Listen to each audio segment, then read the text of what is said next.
Good morning everyone. Current affairs through MCQ की series में 25th and 26th of June के current affairs हम discuss करेंगे MCQ के through. This is brief introduction about me. My name is Prince Luthra, all India rank 577। Free mock test जो नीचे description में दिया गया है उसको आप अटेम्प्ट कर लीजिएगा अपनी ऑल इंडिया रैंकिंग को जानने के लिए। और जो मार्किंग स्कीम है हमारी वो कुछ इस तरीके से रहेगी। अगर अपर टू ब्रैकेट्स में आपके मार्क्स आते हैं तो उसे सेफ जोन कंसीडर किया जाएगा। नीचे के ब्रैकेट्स में अगर आपके मार्क्स आते हैं तो उसे डेंजर जोन माना जाएगा। तो आप कोशिश करिए कि आपके जो मार्क्स है वो मोर देन इक्वल टू 60% रहे, मतलब अपर टू ब्रैकेट्स में रहे। और तीसरी ब्रैकेट जो होती है एक अनसर्टेन ब्रैकेट होती है, बिकॉज यहाँ पे आपके 40 to 55% मार्क्स आते हैं। और यहाँ पे मार्क्स आने के बाद डेफिनेटली आप प्रीलिम्स देके आते हैं तो मल्टीपल टेस्ट सीरीज में से अपने मार्क्स देखते हैं। और अगर इस ब्रैकेट में आपके मार्क्स फॉल करते हैं तो मेंस के लिए आप अनसर्टेन हो जाते हैं कि मेंस में आपको जो बैठने की अपॉर्चुनिटी है वो मिलेगी या नहीं। और इसी वजह से जब तक रिजल्ट नहीं आता है तो उतने अच्छे से मेंस की तैयारी हो भी नहीं पाती है। तो कोशिश करिए अपर टू ब्रैकेट्स में आइए ताकि आप सर्टेन रहें, आपको पक्का ये पता हो कि मेंस का एग्जाम आप लिखने जा रहे हैं और आपकी जो तैयारी है जो वो 60 to 90 डेज मिलते हैं आपको वो अच्छे तरीके से हो। चलते हैं आज के फर्स्ट क्वेश्चन के ऊपर। पहला क्वेश्चन जो है वो यूएन आर्म्स ट्रेड ट्रीटी के बारे में बात कर रहे हैं। यूएन आर्म्स ट्रेड ट्रीटी के ऊपर 3 यहाँ पे स्टेटमेंट्स दे रखे हैं, वन बाय वन इसको देखते हैं। पहली कहती है it regulates the international trade in conventional arms. तो यूएन आर्म्स ट्रेड ट्रीटी जो है ये रेगुलेट करती है इंटरनेशनल ट्रेड को कन्वेंशनल आर्म्स के अंदर। हो सकता है जो यूएन आर्म्स ट्रेड ट्रीटी जो है ये एंटर करी गई थी, फोर्स में आई थी 2014 के अंदर। हो सकता है the treaty requires member countries to keep records of international transfer of weapons. जो ट्रीटी है वो ये रिक्वायर करती है कि जो भी इसकी मेंबर कंट्रीज है जिसने ये ट्रीटी साइन करी है वो एक रिकॉर्ड रखे इंटरनेशनल ट्रांसफर ऑफ वेपन्स का, जो भी वेपन्स उन्होंने ट्रांसफर करे हैं इंटरनेशनल लेवल पे। सोचिए क्या आंसर होगा, फिर डिस्कस करते हैं। चलिए देखिए, रिसेंटली UNATT कहते हैं इसे, United nation arms trade treaty. इसकी जो बात थी, इसके कंसर्निंग जो आर्टिकल्स थे वो न्यूज़पेपर में आ रहे थे क्योंकि रिसेंटली चाइना ने कहा है कि वो इस ट्रीटी को ज्वाइन कर सकता है। और यहाँ पे 2019 के अंदर भी ये न्यूज़ में थी बिकॉज यूएस ने इससे बाहर निकलने की बात करी थी, क्योंकि ये जो ट्रीटी है ये कहती है कि जो गन कंट्रोल है वो किया जाना चाहिए इंटरनेशनल लेवल पे और रेगुलेशन होना चाहिए। जबकि यूएसए जो है, यूएसए का जो कॉन्स्टिट्यूशन है उसके अंदर जो सेकेंड अमेंडमेंट है वो देती है राइट्स टू बियर आर्म्स, मतलब जो हथियार है उसको रखने का राइट देती है यूएसए के सेकेंड अमेंडमेंट। तो इसी वजह से ये जो सेकेंड अमेंडमेंट ऑफ यूएसए है और जो UNATT है इसके बीच में हमेशा कॉन्ट्रडिक्शन रहता है। इसी वजह से यूएसए ने 2019 में इसे निकलने की बात करी थी। चाइना जो है रिसेंटली से ज्वाइन करने की बात कर रहा है। अब बात करी जाए, नाम से पता चल रहा है international trade in conventional arms को रेगुलेट करने की बात करी जाती है। एक्सप्लेनेशन में भी हमने ये देख लिया। ट्रीटी जो है वो रिक्वायर करती है कि मेंबर कंट्रीज अगर इंटरनेशनल लेवल पे कोई भी हथियार को ट्रांसफर कर रहे हैं तो उसके बारे में रिकॉर्ड होना चाहिए। और ये जो ट्रीटी आई थी 2014 में ही फोर्स में आई थी। तीनों स्टेटमेंट्स ठीक होने की वजह से आंसर हमारा हो जाएगा सी। चलते हैं नेक्स्ट क्वेश्चन के ऊपर। माउंट मेरापी के ऊपर है। माउंट मेरापी कहाँ पे लोकेट करता है? क्वेश्चन इसलिए पूछा गया कि रिसेंटली माउंट मेरापी जो कि एक एक्टिव वॉल्केनो है ये इरप्ट हुआ है ट्वाइस 21 जून को, मतलब रिसेंटली ये 2 बार जो है इरप्ट हुआ है। इसी वजह से ये न्यूज़ में था। तो आपको बताना है कि इसकी लोकेशन कहाँ पे है, कहाँ पे लोकेट करता है। क्या ये इंडोनेशिया में है, न्यूजीलैंड में, ऑस्ट्रेलिया, मलेशिया? सोचिए क्या आंसर होगा। चलिए, so correct answer is a, Indonesia के अंदर माउंट मेरापी जो है वो लोकेटेड है। चलते हैं नेक्स्ट क्वेश्चन के ऊपर। नेक्स्ट क्वेश्चन जो है वो इंडोनेशिया को लेकर ही है। पूछा है which of the following statement is और आर करेक्ट अबाउट इंडोनेशिया, क्योंकि माउंट मेरापी यहाँ पर है और वो न्यूज़ में था, इसी वजह से हमने इंडोनेशिया पे एक और क्वेश्चन बनाया। 3 स्टेटमेंट्स दे रखे हैं, आपको बताने कौन सी स्टेटमेंट आपकी करेक्ट है।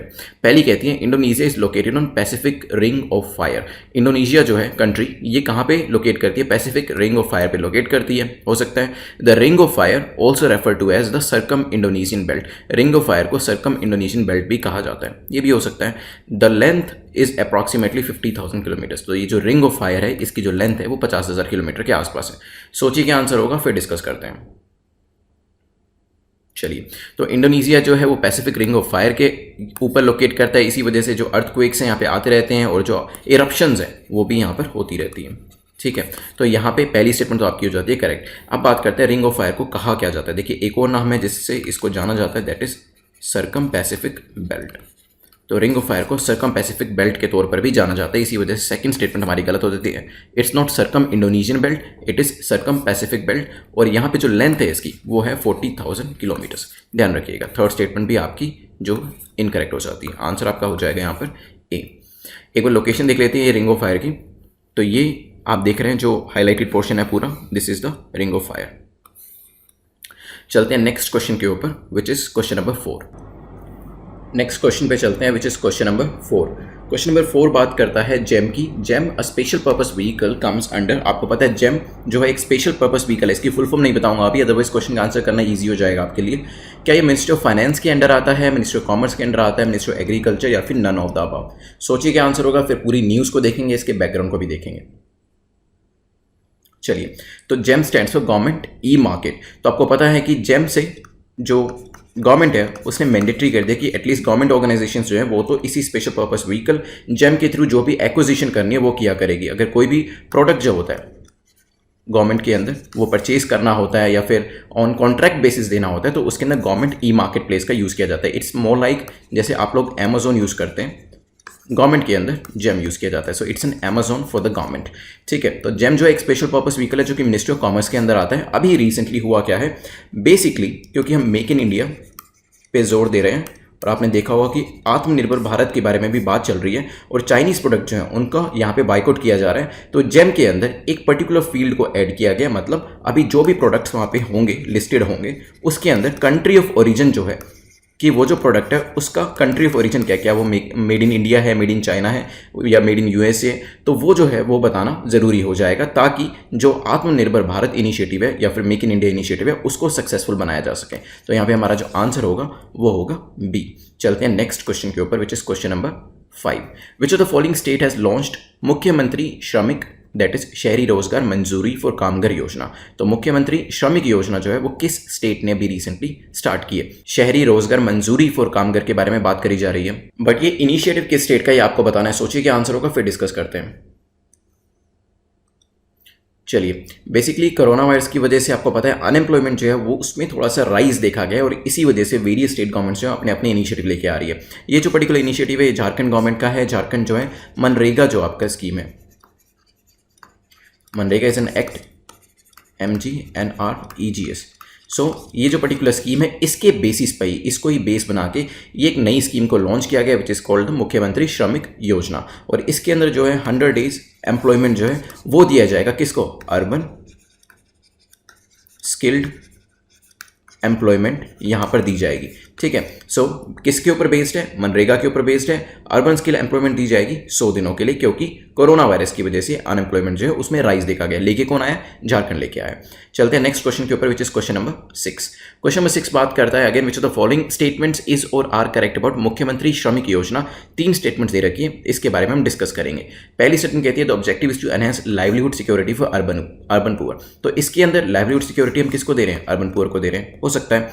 Second, the workers will be able to demand work either in writing or orally. तो रिटर्न में आप दे सकते हैं कि मुझे काम चाहिए, या ओरली भी बता सकते हैं। इसमें मिनिमम 7 डेज का काम मिलेगा और मैक्सिमम 125 दिन का काम मिलेगा, हो सकता है।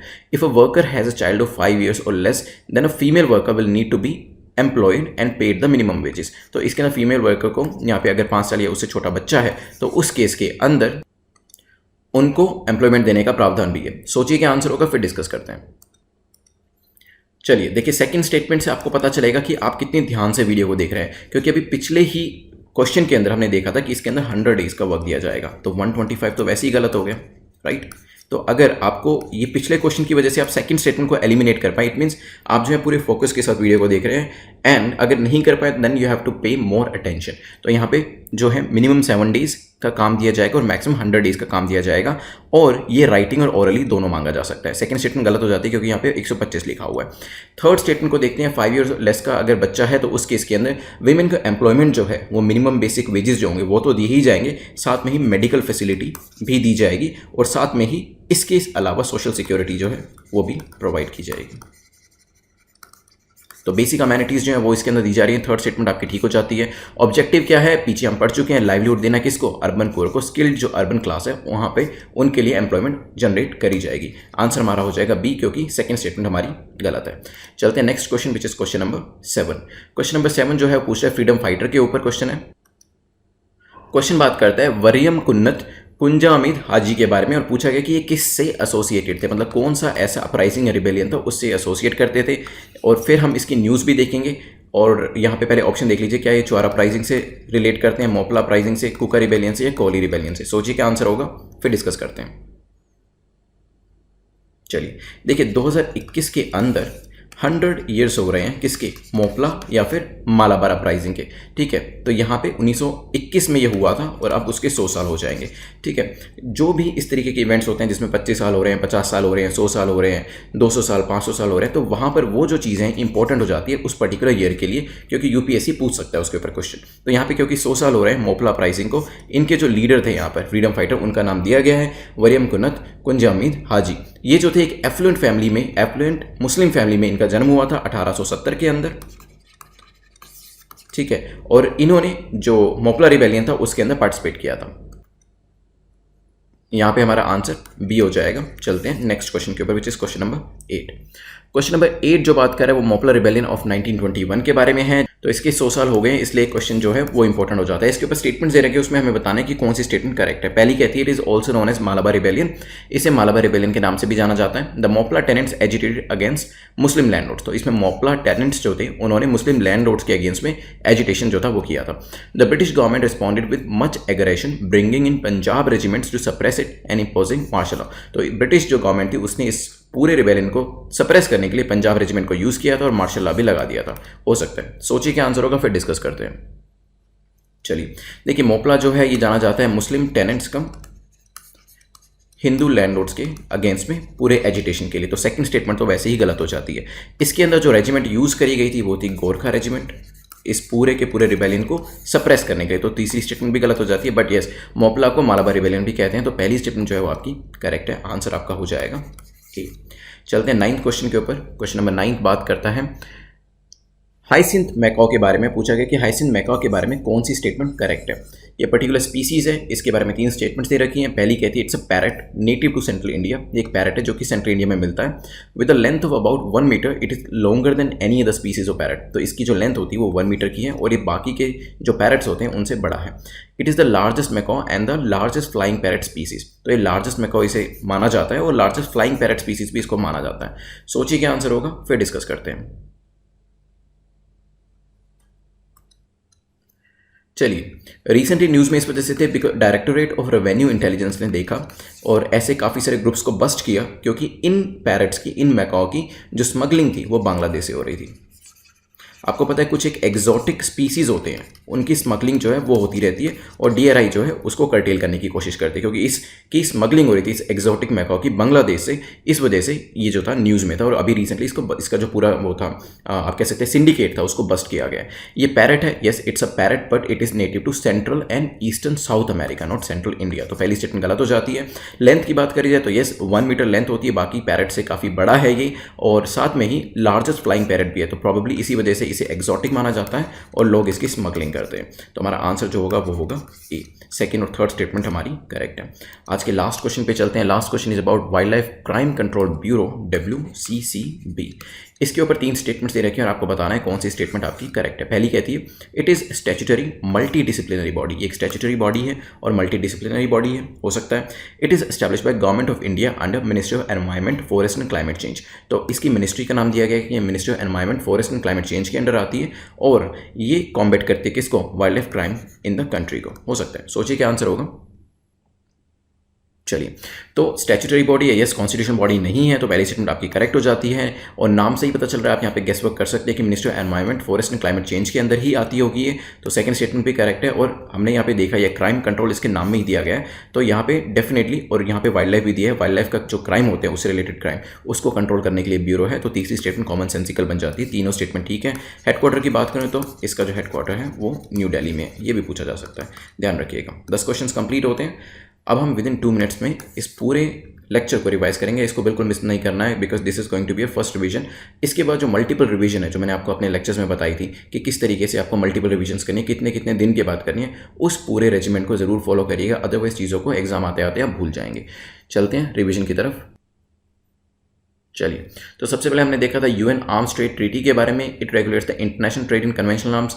बिल्कुल कॉमन सेंसिकल सी स्टेटमेंट थी। 2014 में इसको फोर्स में लाया गया था। मेंबर कंट्रीज जो है वो रिकॉर्ड में रखेंगी कि कौन कौन से जो वेपन्स हैं वो ट्रांसफर किए जा रहे हैं। यूएस ने इसे छोड़ने की बात करी थी क्योंकि उसकी सेकंड अमेंडमेंट से ये मेल नहीं खाता है, और चाइना ने रिसेंटली इसे ज्वाइन करने की बात करी है। फिर माउंट मेरापी जहाँ पे 2 बार इरप्शन हुआ 21 जून को, इसके बारे में स्टेटमेंट थी कि कहाँ पे लोकेट करते हैं, इंडोनेशिया में है, ये हमने इसकी फोटो भी देखी थी।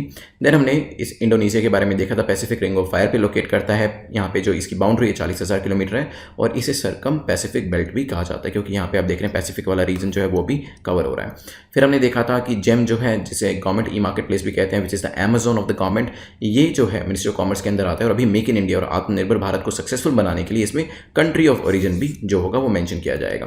देन हमने देखा था इस पर्टिकुलर स्कीम के बारे में, मुख्यमंत्री श्रमिक योजना के बारे में, जो कि झारखंड से आती है और इसमें कोविड से अफेक्टेड जो अर्बन आपके स्किल्ड अनस्किल्ड वर्कर्स हैं उनको यहाँ पे जॉब जो है दी जाएगी। So this is not skilled, this is unskilled, ध्यान रखिएगा।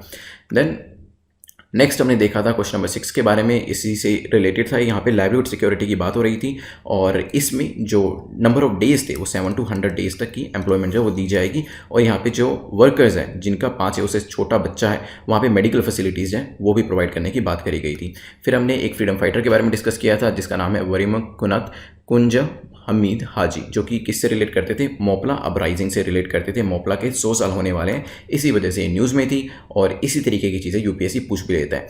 मोपला टेनेंट्स जो थे वो मुस्लिम्स थे और हिंदू जो थे वो लैंडलॉर्ड्स थे और इनका आपस में कॉन्फ्लिक्ट हुआ। ब्रिटिश ने इसे सप्रेस करने के लिए गोरखा रेजिमेंट को यूज़ किया था। देन हमने देखा था हाइसिंथ मैकाउ के बारे में, 1 मीटर से जो ज़्यादा लेंथ का ये एक पैरट होता है, एक्जोटिक स्पीसीज़ है और रिसेंटली इसकी जो स्मगलिंग है एक सिंडिकेट को यहाँ पे बस्ट किया गया है। लार्जेस्ट मैकाउ है वो बांग्लादेश से इसे स्मगल करके लाया जाता है। यह नेटिव है किसका, central and eastern South America का। देन हमने wild life crime control bureau के बारे में देखा था। कॉमन सेंसिकल सी स्टेटमेंट थी कि कॉम्बैट करता है ऑर्गेनाइज्ड वाइल्ड क्राइम को, ministry of environment forest and climate change के अंदर आता है और स्टैट्यूटरी मल्टी डिसिप्लिनरी बॉडी है जिसका हेडक्वार्टर न्यू दिल्ली के अंदर है। तो 10 क्वेश्चन हमारे कंप्लीट होते हैं यहाँ पर। जो मॉक टेस्ट है उसका लिंक नीचे डिस्क्रिप्शन में दिया गया, उसे अटेम्प्ट कर लीजिएगा। इसके अलावा कोई भी आपका डाउट है तो वो आप मुझसे टेलीग्राम पे पूछ सकते हैं। अगर अपर 2 ब्रैकेट्स में आपके मार्क्स आए कमेंट सेक्शन में जरूर लिख दीजिएगा जितने भी आपके मार्क्स हैं। अगर अपर 2 ब्रैकेट्स में कंसिस्टेंटली अगर यहाँ परफॉर्म कर रहे हैं then you are in the safe zone, आपकी जो प्रिपरेशन है वो अच्छी जा रही है। अगर कंसिस्टेंटली नीचे आ रहे हैं तो आपको थोड़ा मेहनत करने की जरूरत पड़ेगी और कोशिश करिए अपने नोट्स को रिवाइज करिए ताकि जब यूपीएससी में इस तरीके के क्वेश्चन पूछे जाते हैं तो वहाँ पे आप जो स्टेटमेंट्स होती हैं उनको एलिमिनेट कर पाएँ और अपनी मिस्टेक्स को जो है वो देखिए कि एवरीडे बेसिस पे मिस्टेक्स जो हो रही हैं वो किस वजह से हो रही हैं। इसके अलावा वेरियस जो टेस्ट सीरीज है उसको भी आप यूट्यूब के ऊपर प्रैक्टिस कर सकते हैं। Thanks for watching this video, you can subscribe this channel, bell icon को प्रेस कर दीजिएगा। Thanks once again, good bye.